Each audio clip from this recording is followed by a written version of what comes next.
Elif'in mutfağına hoş geldiniz. Bugün sizlerle bizim evde sık sık yapılan, eminim ki sizler de denediğinizde favori tariflerinizden biri olacak, tam kıvam, tam ölçü, kıymalı pide tarifini paylaşmak istiyorum.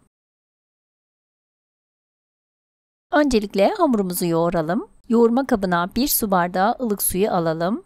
Üzerine 1 su bardağı ılık süt, 1 tatlı kaşığı şeker ve 1 paket instant maya ekleyip karıştıralım.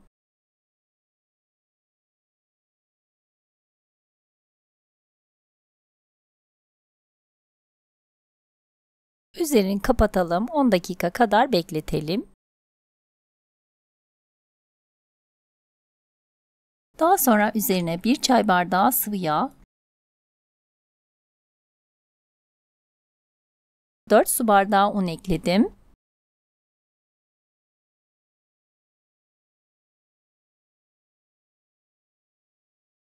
Bir tatlı kaşığı kadar da tuz ekleyip ununu azar azar ilave ederek karıştıralım.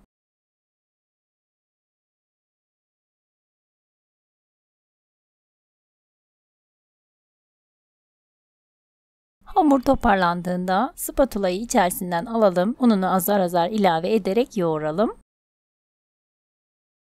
Hamuru pürüzsüz bir kıvam alana kadar iyice yoğuralım. Ben toplamda 6 su bardağı un kullandım. 200 mililitrelik klasik su bardağı kullandım. Sizler de ununu dikkatli bir şekilde ekleyin. Ele yapışmayan, yumuşak kıvamlı bir hamur olması gerekli. Hamur iyice toparlandıktan sonra tezgahın üzerine alıp iyice yoğuralım.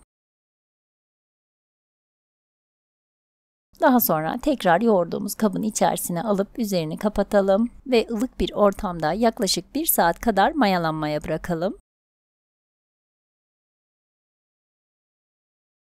Hamurumuz mayalanırken iç harcını hazırlayalım. 1 adet büyük boy kuru soğanı birkaç parçaya bölerek incecik olana kadar rondodan geçirelim. Daha sonra soğanı karıştırma kabına alalım. 5-6 adet sivri veya charleston biberi de yine rondodan geçirelim.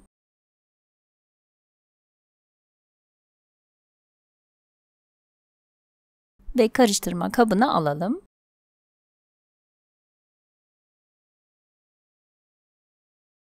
Birkaç dal maydanozu da rondodan geçirelim.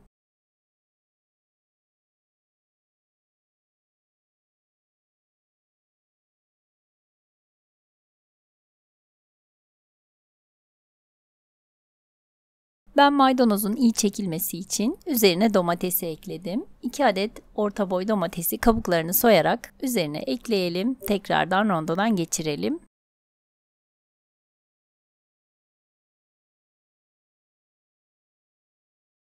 Ve karıştırma kabına alalım.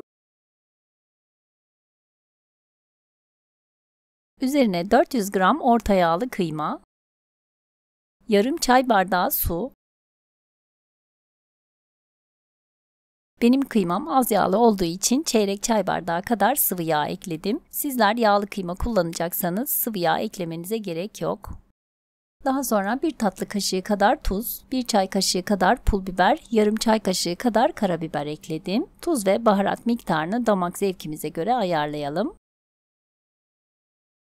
Daha sonra harcımızı iyice karıştıralım.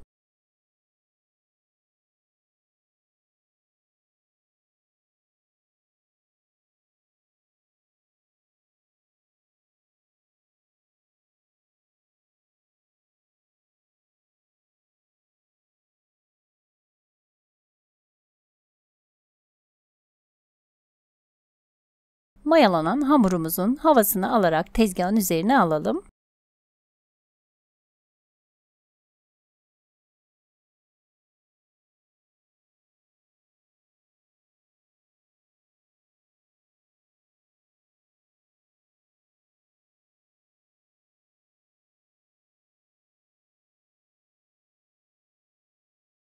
Ben mandalina büyüklüğünde 15 eşit parçaya böldüm.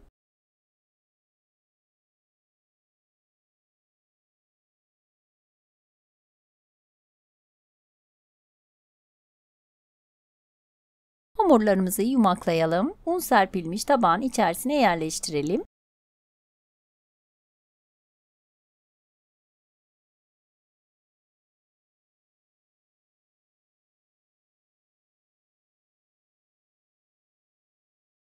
Bu aşamada bekletmemize gerek yok ama kurumamaları için üzerine buzdolabı poşetiyle örtelim.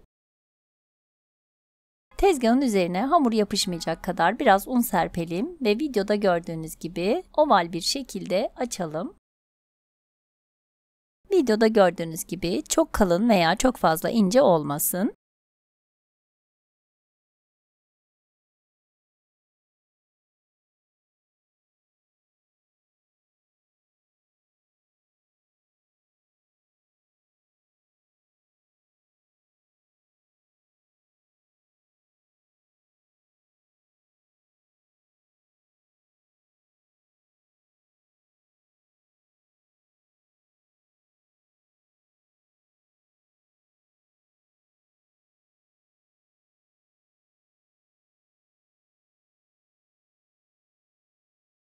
Daha sonra üzerine harcımızı karıştırarak 1-1,5 yemek kaşığı kadar iç harcından yerleştirelim.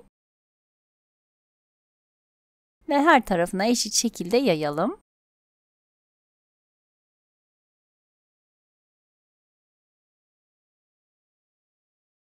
Daha sonra videoda gördüğünüz gibi kenarlarını kapatarak pide şekli verelim.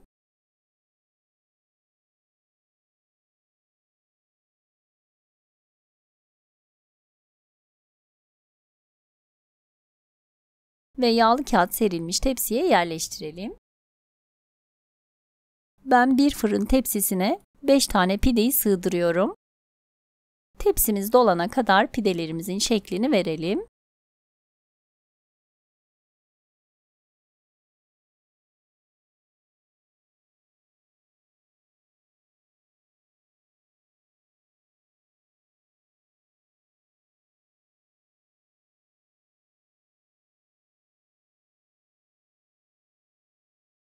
Videoda da gördüğünüz gibi yapımı çok pratik ve çok lezzetli oluyor. Bir kez denediğinizde eminim ki artık dışarıdan pide almak istemeyeceksiniz. Daha sonra üzerlerine yumurta sarısı sürelim. Toplamda 2 adet yumurta sarısı kullandım.